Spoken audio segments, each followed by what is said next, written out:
Okay, so what we're doing here is we are reviewing, or we're applying what we learned about the sine and the cosine ratio. When you guys get to algebra 2, well, probably more like pre-cal and cal, you'll have a lot more trig stuff to learn than these three simple ratios. Can get kind of complicated, so it's kind of basic right now. Let's see here. Where was that? Also, I don't know where I have it.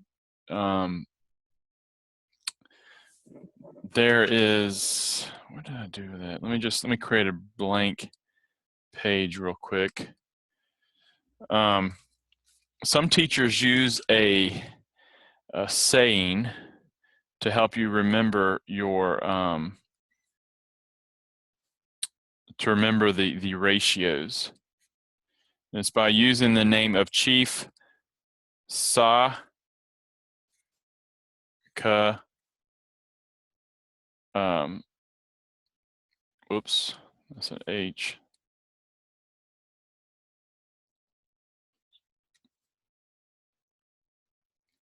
Sakatoa. Chief Sakatoa, sine, opposite over hypotenuse, cosine, whoops, that's an A, adjacent over hypotenuse, and T, tangent, opposite over adjacent. So that's just a little acronym like, please excuse my dear Aunt Sally. Okay, so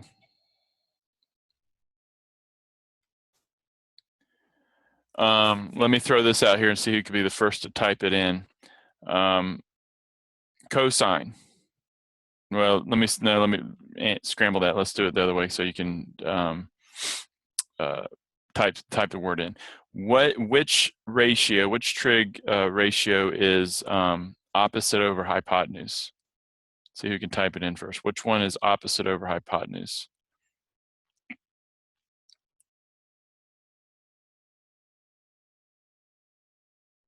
Okay, right. All right, good. S-I-N-E. Oh, hey, Emily. S-I-N-E, S-I-N on the calculator key. Okay. So is anyone not using a scientific calculator when we're doing this stuff? Just say me. Nathan, you're not using a scientific calculator? Okay. All right, it comes in handy, like a TI-30 or something, or even a graphing calculator, but those are more expensive. But you can buy like a TI-30 and still have use for it next year and so forth. So Jake is still using a basic calculator as well. All right. So while we're kind of on the subject of calculators, I was going to save it for the end, but if you look at the calendar for Friday, it says, and you could do this today, but for Friday, it says to view the videos for 7-7.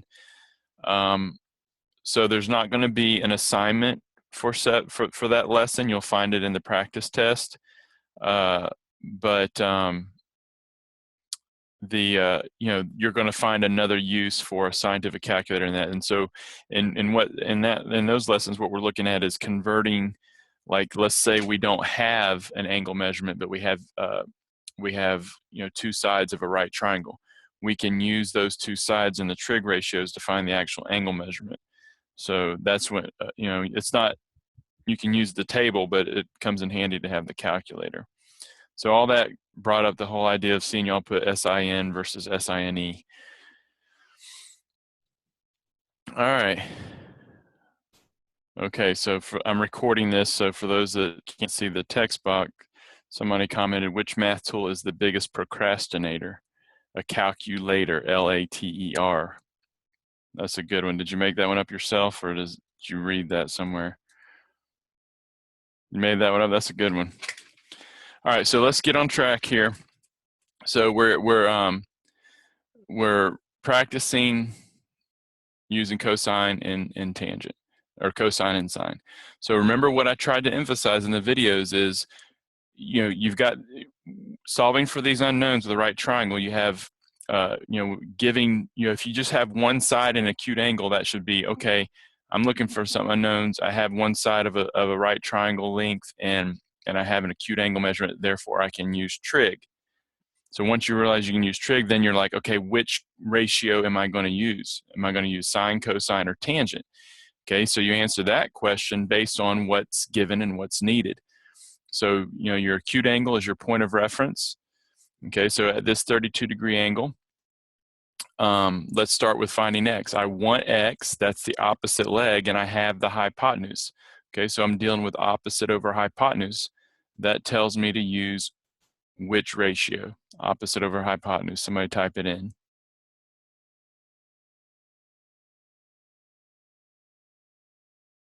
Okay, good. The sine ratio. Okay, and then when I go for y, okay, from this angle, I want the adjacent leg and I have the hypotenuse. So that tells me to use the cosine ratio, okay? And that would be better than, if I solve for x first, technically I have two sides and I could use the Pythagorean theorem. But the thing is, with using trig to get x, I will probably be rounding somewhere at some point, so I'm losing some of the value. So when I use that, in 18 in the Pythagorean theorem, I'll lose even more value for y. So depending on how precise you want to be, instead of having these two sides and using the Pythagorean theorem to find y, it would probably be best to use the trig ratio, okay?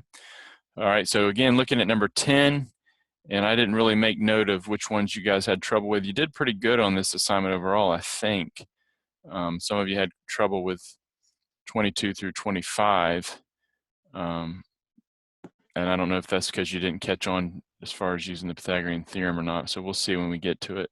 Are we supposed to round up? Because I thought we were supposed to. Oh, okay. I was thinking of something later on because I wrote everything out Yeah, to like the fourth. Follow, whatever the directions give you, round to the nearest tenth. But if you're rounding in the process of getting your final answer, you should always round at least one place value further than what you're going to eventually round to.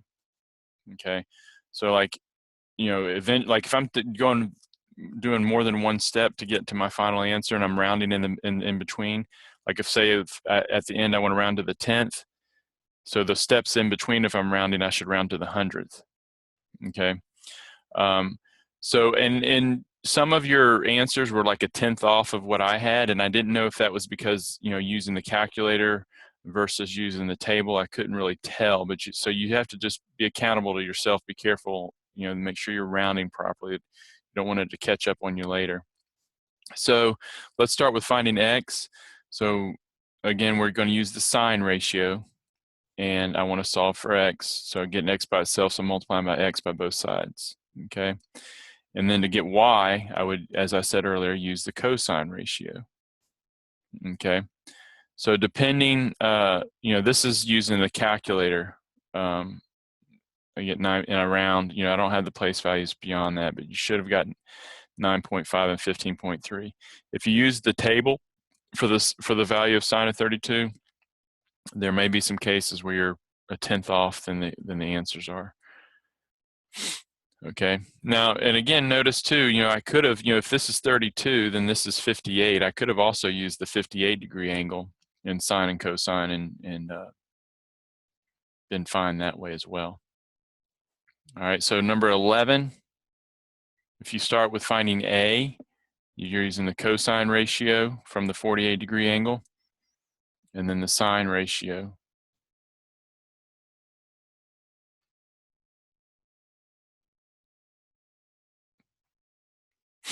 Okay, so notice this step right here. Okay, so my variable's underneath. Remember, we noticed what the pattern was. The pattern is divide this number by this number. Just again, I keep saying it. Hope you're not getting tired of me saying it, but remember that is a value. All right, that's not a symbol. That's a value. It's some value. I'm just not showing it there.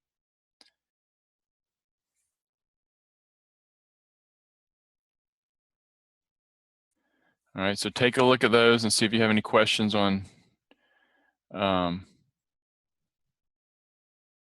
10, 11, and 12. Could you erase the answer for 12? Like there's Yeah, something. Okay. yeah. I'm moving my text box. It was covering it.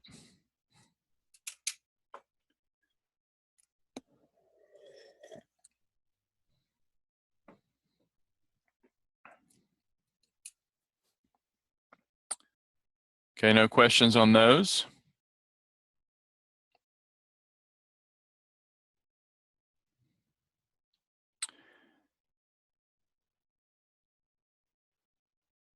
Now, as far as looking ahead, some of you guys haven't taken physics yet. Jonathan's going in a different order. He's taking physics now.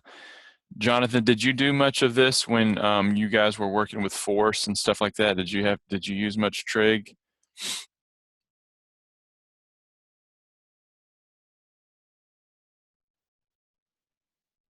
Not really. Okay.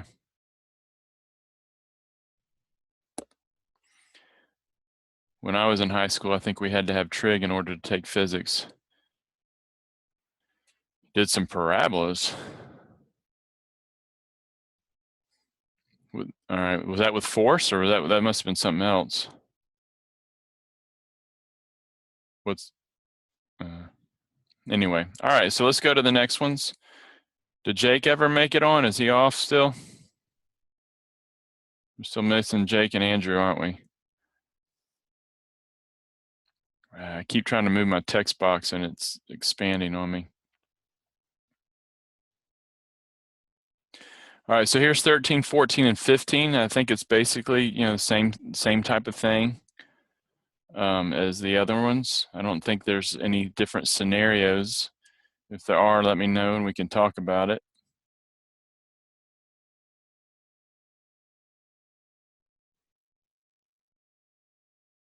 All right, let's hold off on the cute comments now as far as let's pay attention to what we're doing here. Or the jokes. Even if they are math related.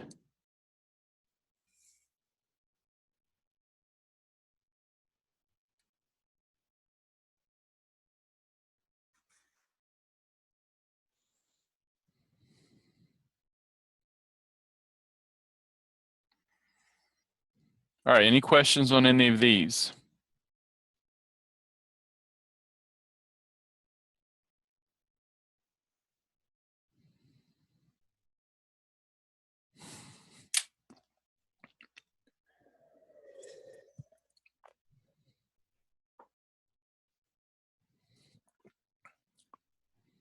All right.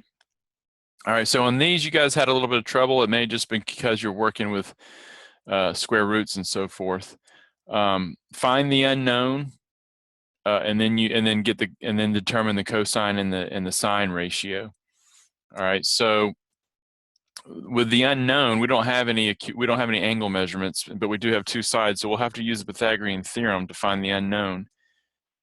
All right, and then since the unknown is a leg, we'll need that for like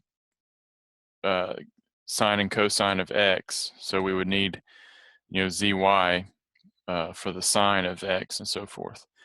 So remember what's happening here. Everybody look at 7 square roots of 3. This may be if you did in your calculator, you're probably fine.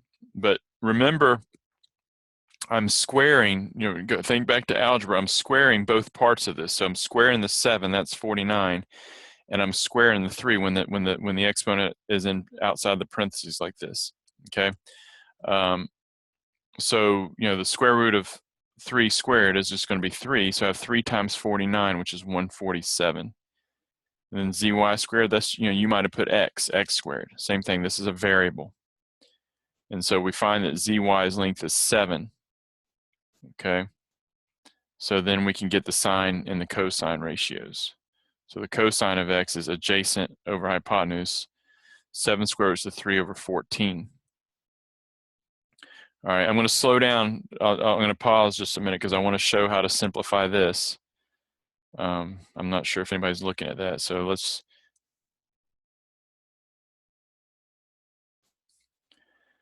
So you should be able to look at it like this and say, okay, 7 and 14 both have a common factor of 7. So 7 divided by 7 is 1. 14 divided by 7 is 2.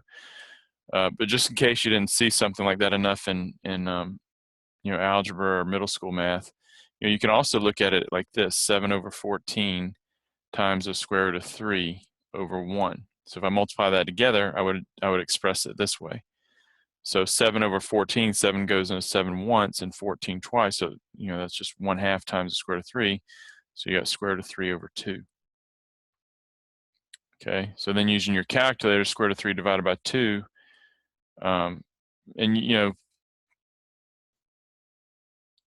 personally, I didn't care whether, you just had those two answers there. But if you put it in decimal form, that's what it looked like. Notice you got your approximate symbol. Okay. So Nathan, does that help seeing number 22?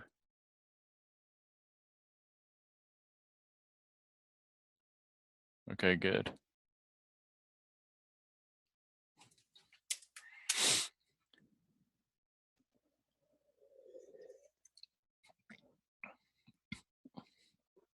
All right, any questions on those three?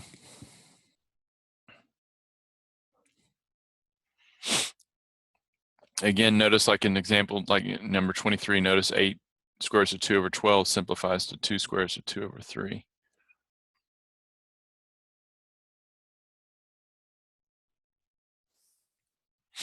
Okay, so let's move on to, I think it was 36.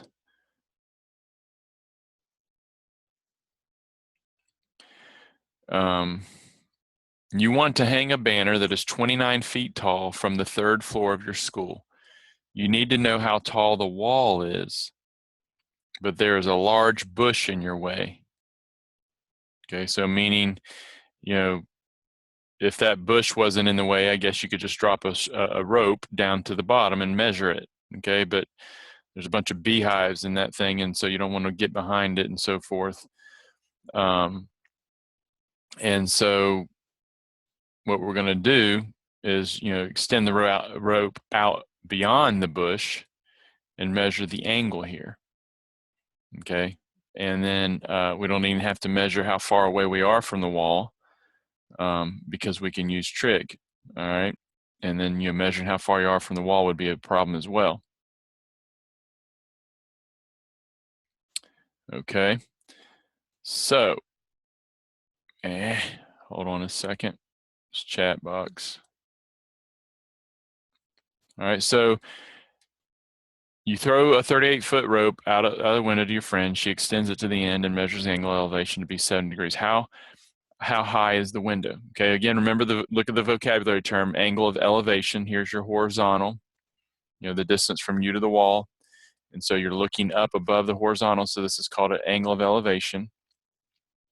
So how high is the window? Okay.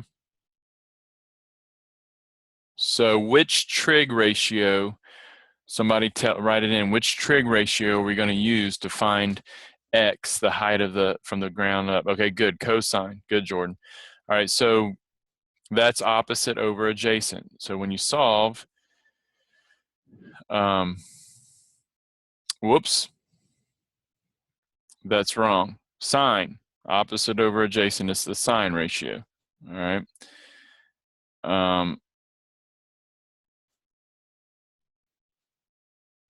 Let me get rid of this. So from this angle, we want the opposite, and we have, and was I just saying opposite over adjacent? No, it's opposite over hypotenuse.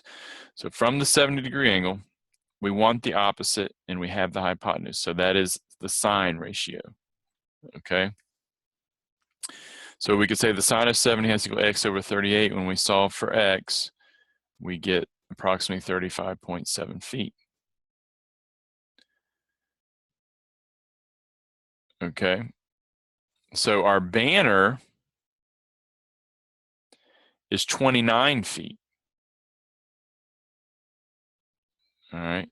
So the bush is 6 feet tall. Do we have enough room? Well, 35.7 minus 6 is 29.7. So yes, we do have enough room. All right, and then C, suppose, okay, oh, I see, Jordan, you were answering C. Suppose you need to find how far from the school your friend needs to stand. Which trigonometric ratio should you use? And that would be, this would be adjacent side, so that would be cosine. Okay. All right, so I have one more thing on the agenda. So we've covered the assignment. Any questions on the assignment before we move on?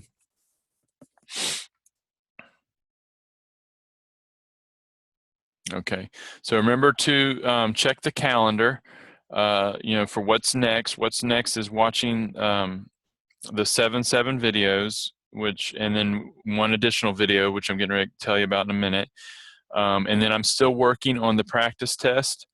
So that's going to be due Monday, but I should have that up later on this afternoon. Okay, so this practice test is going to be a little bit more lengthy than the last two or so. So just keep that in mind as far as planning is concerned. All right, let me switch screens.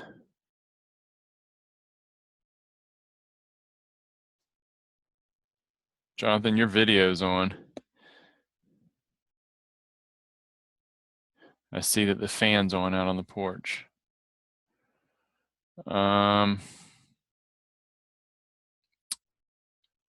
Okay, I'm not seeing oh, here it is.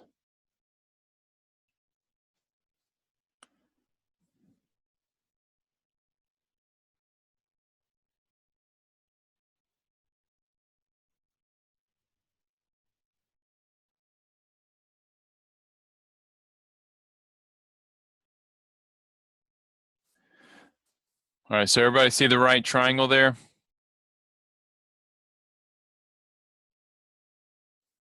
Okay, so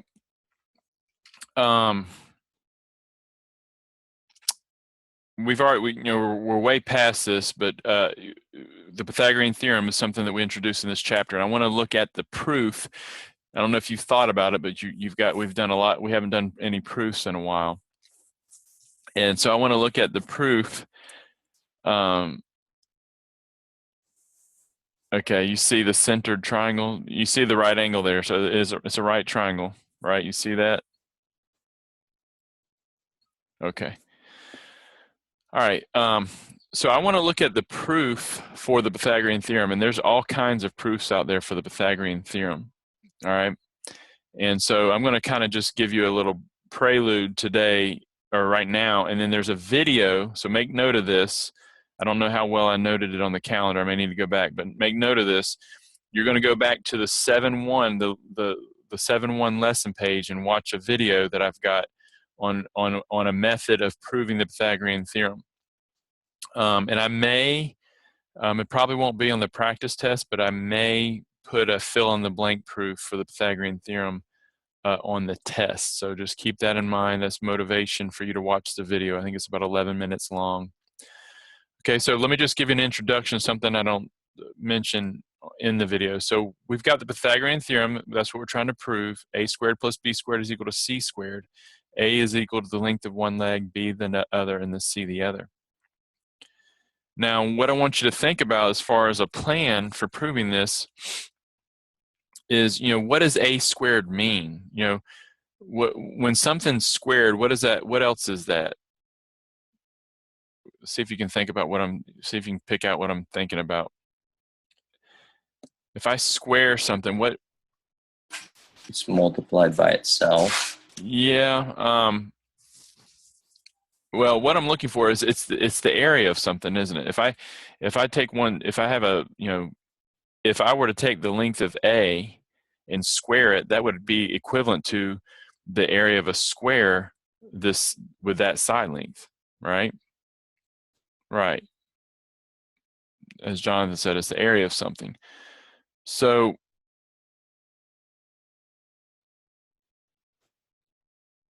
notice, okay, I've got that right triangle, and then I've got, the side length A, so I can use that side to make a square.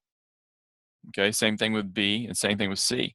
So what the Pythagorean theorem is you take, the side length A of a right triangle, the square of that, okay, its area plus the area of the square that could be formed by the other leg, the area of these two squares, you add them up, and it's the same as the area of C.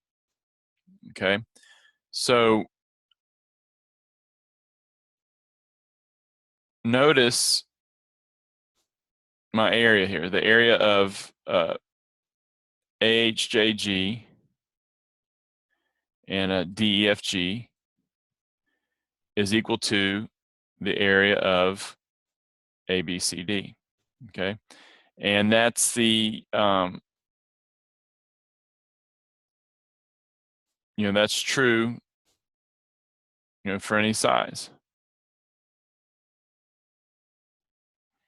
Notice the areas remain the same. All right. So in the video that you're going to watch, we're going to play with that idea to, let's see here if I can expand that, to prove the Pythagorean theorem. Okay. So that's something I want you to watch at, and we're going to use. I want you to watch that video again. It's found on 7.1 lesson page, so I may put that on the test as far as some fill in the blank with this the ideas behind what you're going to see on the video. All right. So you have 3 videos I think to watch between the lesson 7.7 and the proof. So that's probably a total of 30-35 minutes. So that's what you need to plan for, today and or tomorrow, and then the practice test will be due, Monday evening, and again, it'll be a little bit lengthier than the last 2 practice tests. And that's all I have to say. Any questions?